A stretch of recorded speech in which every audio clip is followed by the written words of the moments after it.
မန္တလေးမြို့ရဲ့ Judges Audition ကိုကျင်းပနေတာအခုဆိုရင်ပြိုင်ပွဲဝင်တော်တော်များများရှင်ပြိုင်လို့ပြီးပါပြီရှင်ပြိုင်ပြီးသွားတဲ့ပြိုင်ပွဲဝင်တွေကတော့တီဆိုရှင်ပြိုင်မှုပုံစံအမျိုးမျိုးနဲ့ဒိုင်းတွေကိုဖန်ဆာပြီး Golden Ticket ကိုရယူသွားကြပါတယ်ဆက်လက်ပြီးဘယ်လိုပြိုင်ပွဲဝင်တွေရဲ့စိတ်ဝင်စားဖွယ်တီဆိုရှင်ပြိုင်မှုတွေကိုရှုစားရမှာလဲဥပိ္ပဒေသားပေါ်မှာတငယ်ချင်းတွေနဲ့အတူဂီတာတီးပြီးတချင်းတီဆိုနေသူကတော့ကောင်းမြတ်သူပါသူ့ရဲ့တီဆိုမှုကိုတရားပေါ်ကဖျက်သွားတဲ့ခီးသွားဧည့်သည်တွေကတော့စိတ်ဝင်စားနားထောင်သွားကြပါတယ်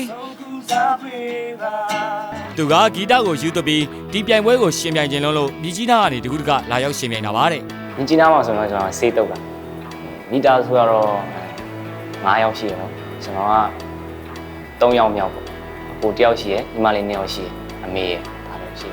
အခါမှလည်းမျိုးမပြိုင်ဘူးပေါ့ရင်ခုန်အပျော်တမ်းတချင်းတီဆိုချိန်မှာလူအများရဲ့စိတ်ဝင်စားမှုတွေရရှိအောင်တီဆိုနိုင်ခဲ့တဲ့သူကဒီနေ့မှာဒိုင်တွေရဲ့စိတ်နှလုံးကိုဖန်ဆာပြီး Golden Ticket ကိုရယူနိုင်ပါလားဆိုတာတော့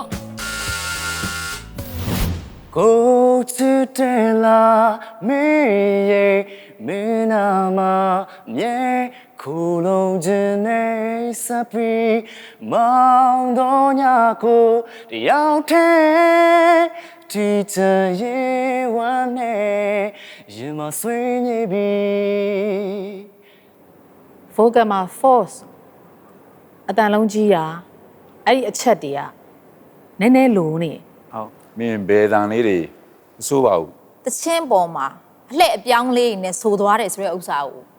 ထူးထူးခြားခြားထင်ထင်ရှားရှားတွေ့ရတယ်ဒါကဲဒါဆိုရင်မတို့ decision time မောင်လေး decision ပေးမယ် yes ကောင်းမြတ်သူကတော့ဒိုင်တွေကိုနင်မျောတော့ဖန်ဆာပြီး Golden Ticket ကိုရယူသွားနိုင်ပါပြီ Congratulations ပါဗျာဟိုရီရိုနဲ့မှာစောင့်ဆိုင်နေကြတဲ့ပြိုင်ပွဲဝင်တွေထဲမှာယူသားအေးဆေးတဲ့ပုံစံနဲ့ကောင်းထက်စော်ကတော့ကျွန်တော်တချင်းကိုပဲချင်းအချင်းချင်းဆိုတယ်တခါဆိုဆောင်းဘက်ကနဲ့ဆံမတော့ငေါက်လို့တယ်ငေါက်လိုက်တယ်အဲ့လိုမျိုးကိုယ်စာရနေဆိုရင်တော့ချင်းဆိုးပြီးရေးတာတချင်းပြဆယ်ရမ်းနေရတချင်းဆိုစာဆိုးပြီးချင်းဆိုရင်စာရေးရတယ်ပြီးရင်နေရာမှာရေးတချင်းဆိုတယ်မချက်တတ်ဘူး TV မှာအရင် season 1တော့ကြည့်ပြီးတော့တန်ကျင်လေးတွေဖြစ်နေတယ်ဒီနေ့စနေပြီးဆောင်းမပေးပြန်မယ်လို့အောင်မယ်ဟာတယ်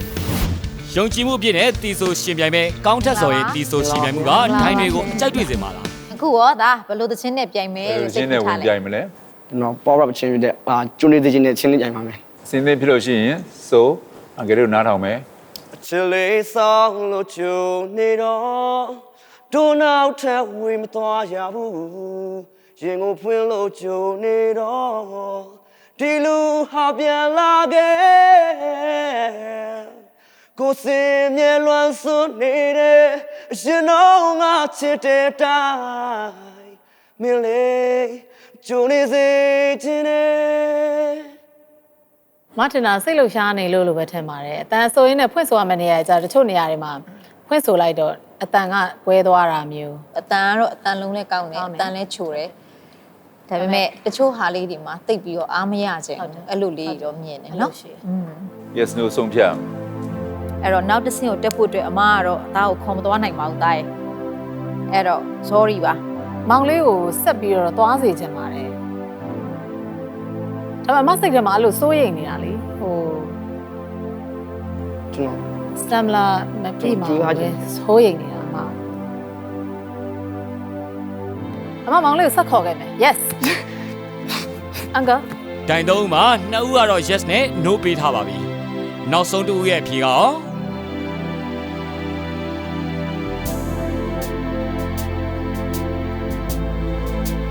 ဒီကွယ်အန်ကယ်တော့ဒီချိန်ခွင့်မပြုသေးဘူးဒါရ sorry ပဲယုံကြည်ချက်နဲ့အကောင်းဆုံးတီဆိုခဲ့ပေမဲ့ဒိုင်တွေကြိုက်မတွေ့ခဲ့တဲ့အတွက်ကောင်းထက်စော်တယောက်စိတ်မကောင်းစွာနဲ့ပဲပြင်ခဲ့ရပါတယ်ကျွန်တော်ဘယ်လိုထပ်ကြိုးစားပြီးထပ်ပြိုင်မယ်ကျွန်တော်လမ်းဆုံးမဟုတ်သေးတာကြောင့်မလို့ဆက်ကြိုးစားနေမယ်ငါဝေးဆုံးကိုထပ်သွားလိုက်မှာပါအခုဒိုင်တွေရှိမှစူးရှတဲ့အတန်နဲ့တီဆိုရှင်ပြိုင်နေသူလေးကဘသူများဖြစ်မလဲသူမရဲ့နာမည်ကတော့ချူချူပါသူမကဒိုင်တူဖြစ်တဲ့မေဆွီလိုစူးရှတဲ့အတန်ကိုပိုင်ဆိုင်ထားတဲ့အတွက်ဒိုင်တွေကိုဘယ်လောက်ထိဆွဲဆောင်နိုင်မလဲလို့ပြောတယ်ဆိုငါရင်ကွယ်ပင်ကိုရလဲရှိပါစေယူမဆိုင်နဲ့လေမင်းချရာကိုရွေး ရပြီသမီးရပြီသမီးရပြီ သမီးကတန်လေးကစွာစွာကြဲကြဲလေးနဲ့တားရပါတယ်ညညောင်းတယ်ဟိုတချင်းကိုပေါ့အောင်လဲဆိုနိုင်တယ် အတန်ကောင်းတယ်အတန်ကြီးတယ်ဆိုတတ်တယ်ဒါပေမဲ့လွှမ်းမိုးမှုလေးရှိနေတာတခုတော့အဲ့ဒါလေးကိုတော့တွေ့ရတယ် ကဲအဲ့တော့အဆုံးဖြတ်ပေးကြမယ်လေသမဆွေပဲစပြီးတော့ ဟုတ်ကဲ့နောက်တစ်ဆင့်မှာတွေ့ကျင်လို့ yes လို့ပြောပြရစီ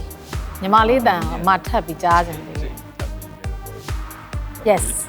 ကောင်းပါတယ်သူတော်တယ်3 yes နော်သမီး3 yes သမီးလာတော့ဒါဆိုလို့ရှိရင်ဒီ golden ticket လေးကို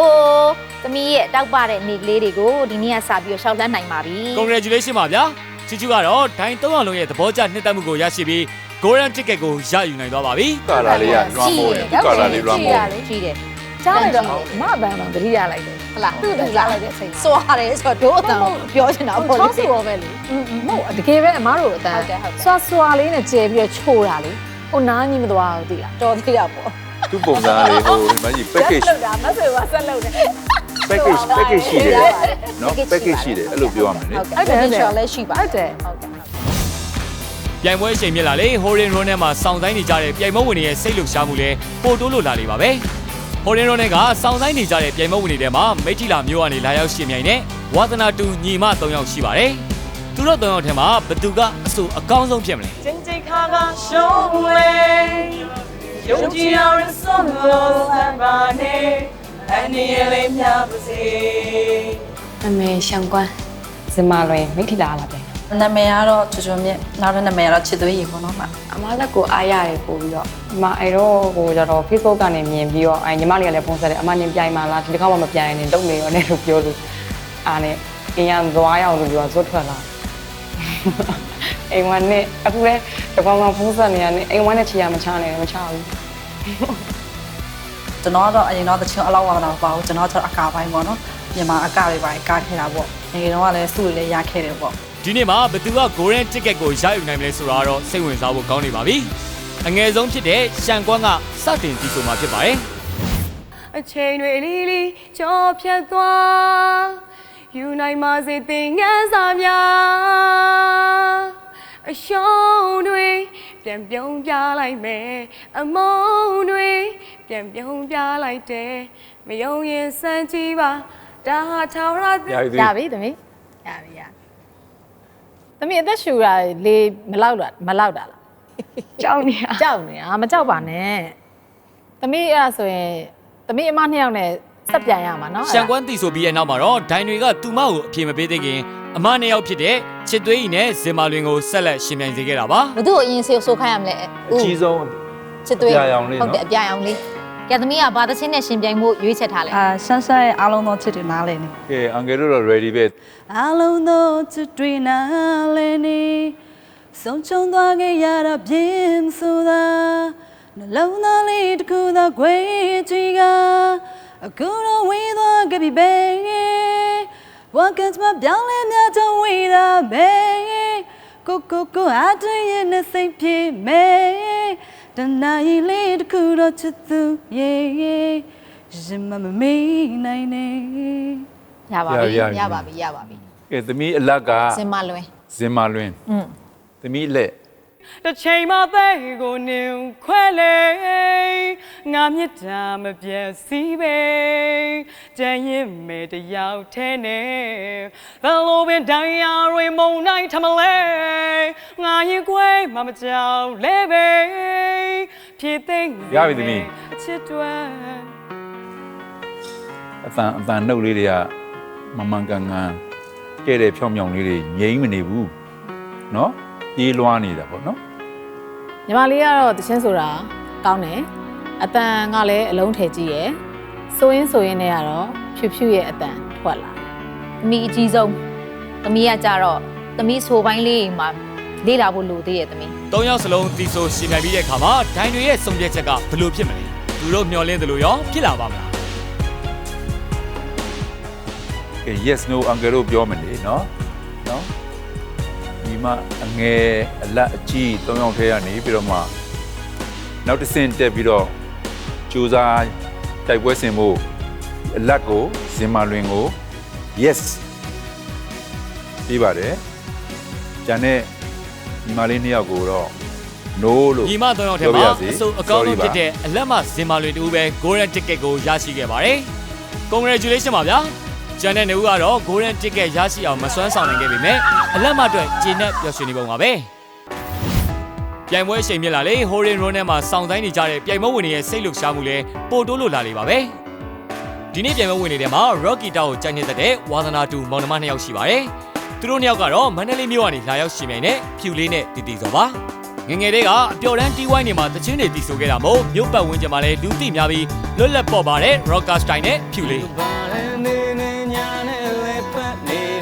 15 16လောက်ကစပြီးဂီတစပြီးတီးတဲ့ခါစားရွေခဲ့တဲ့ကျွန်တော်ကတချင်းတွေကို like ဆိုခဲ့ပါတယ်ကျွန်တော်လုပ်နေတဲ့အလုပ်လေးတော့မှကျွန်တော်ဆွတ်လွတ်ပြီးတော့ဒီဂီတပေါ်အရန်ကျွန်တော်အောင်မြင်ခြင်းလို့အရန်ဖြစ်ခြင်းလို့ကျွန်တော်ကဒီလောကကိုကျွန်တော်ခြေစုံပြစ်ပြီးတော့ဝင်ခဲ့တာပါဂီတကျွန်တော်ဘဝမှာမရှိမဖြစ်လုံးဝအရန်ရေးကြည့်ပြီးတော့အရေးပါဆုံးအရာပါကျွန်တော်အဲ့အကြောင်းလဲအခုကျွန်တော်ရဲ့ဘဝကိုဒီဂီတနဲ့ပဲပုံဖော်ပြီးတော့ကျိုးစစ်သွားမယ်လို့ပဲဆုံးဖြတ်ထားပါတယ်အေးစိတ်တည်ငြိမ်တဲ့ပုံစံနဲ့အမားဖြစ်သူတီတီစောမောင်လေးကကြတော့သူကစိုးနေကြလို့ပုံစံမျိုးပွဲတွေ့ကြုံလည်းများတယ်